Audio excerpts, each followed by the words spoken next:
What's the meaning of BLitt?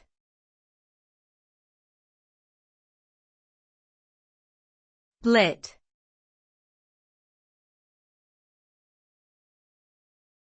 BLitt.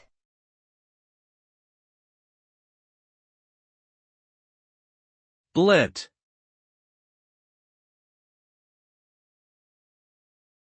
BLitt.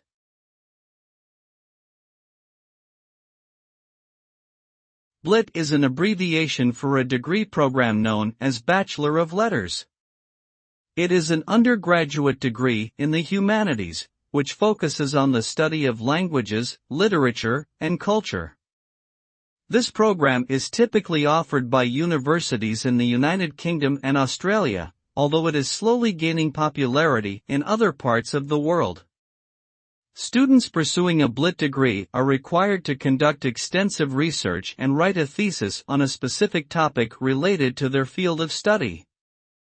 This degree provides a strong foundation for students who wish to pursue advanced degrees in areas such as literature, history, and philosophy.